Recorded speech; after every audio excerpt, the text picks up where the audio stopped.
So the Rosa Luxemburg invited leftist thinkers from the United States and Italy and so forth to gather in Berlin to talk about our common problems, since we all come from advanced industrial capitalist economies, and what are the strategic problems we have, and is there things we can help each other with, learn from each other's experience. You know, the conditions in Italy are different from those in France, et cetera, and the United States.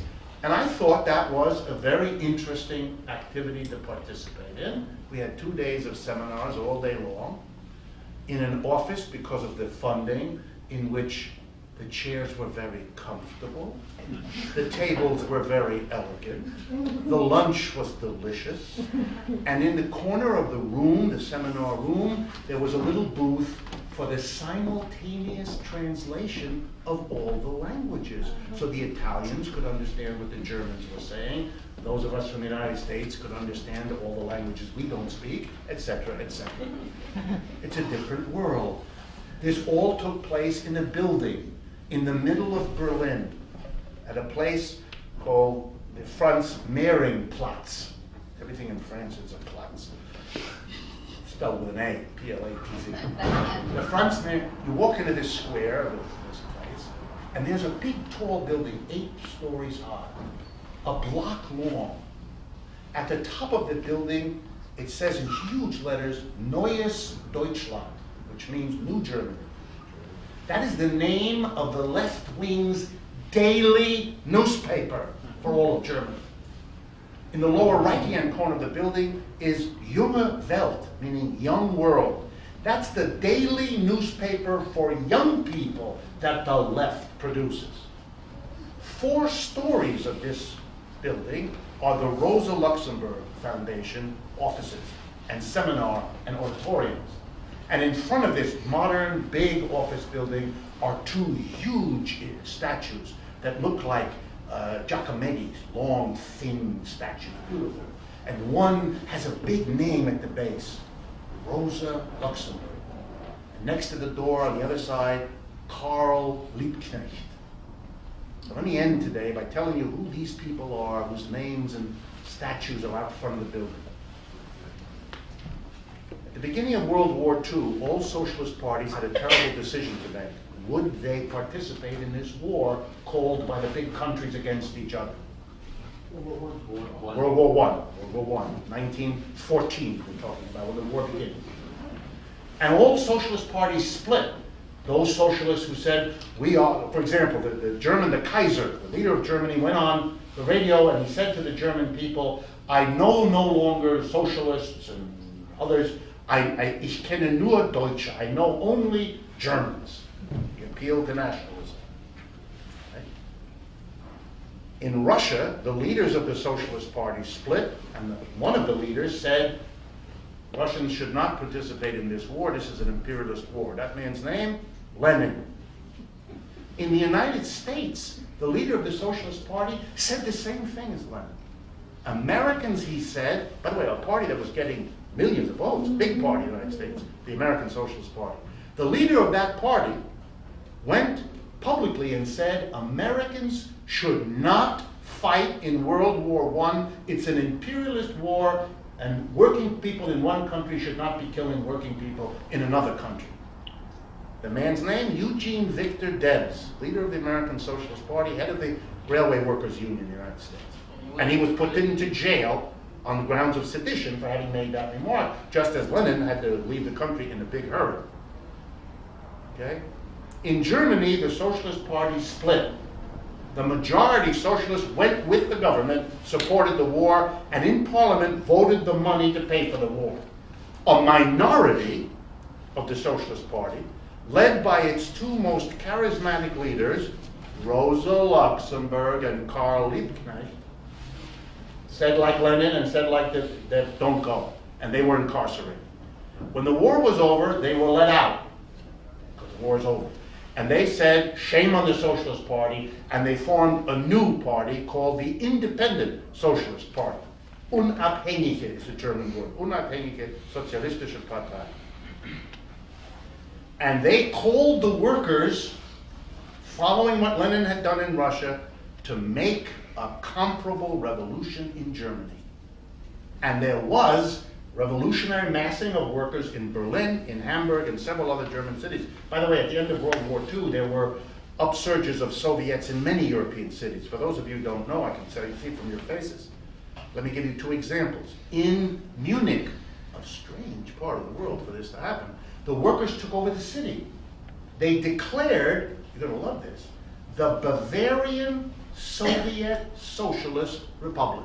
They seceded from Germany and established a Soviet government with its base in Bavaria.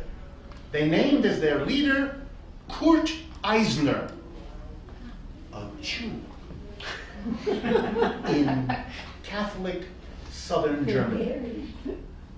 In Budapest, the same thing happened in terms of Hungary. In a number of European cities, this happened. So it was beginning to happen in Berlin, and it was beginning to happen in Hamburg.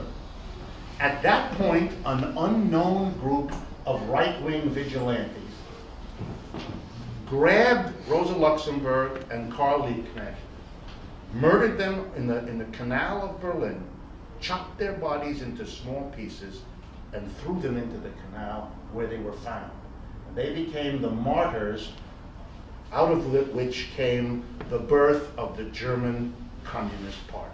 The group wasn't unknown. It was the Freikorps, and it was organized by the socialist government. Right. The socialist government organized. There is debate. You're right. There's a debate about who did it. That is one theory. No. We know who did it. Okay.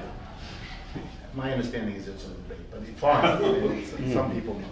It doesn't change the basic story.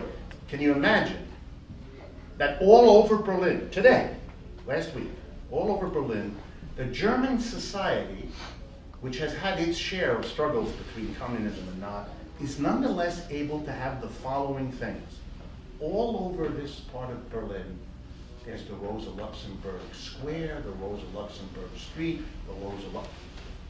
Even though the communist government of Germany is gone, these people are considered to be part of Germany's national heritage.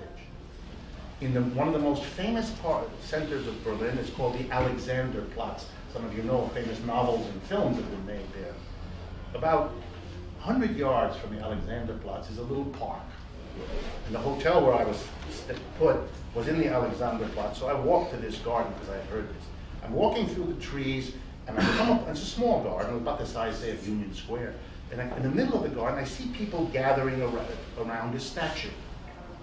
And I walk up to the statue, and I'm an American, so these things are amazing for me. Huge statue in bronze. Maybe 40 people gathered around looking at it. One of them, a young mother, is putting her little kid on the lap because it's a statue of a sitting man and a standing man who has his hand on the sitting man's shoulder. The sitting man is Karl Marx. The standing man is Friedrich Engels. And they're peacefully looking out into the greenery as the young mother explains to her daughter, who says, "Who's this?" in German. The young mother says, "Oh, this is one of these people who helps working people." The little girl smiled, and they went off down the park. That's not your likely experience in a park in, say, Atlanta. It's an unusual experience. It's a country in which Karl Marx Alley, Karl Marx Street, it's everywhere. The street that comes out of where our headquarters were, as I walk down the street, it says Pariser Kommunestraßen, which means the street of the Paris Commune. Also a street name you're not likely to find, say, in Natchez. You're not going to get that.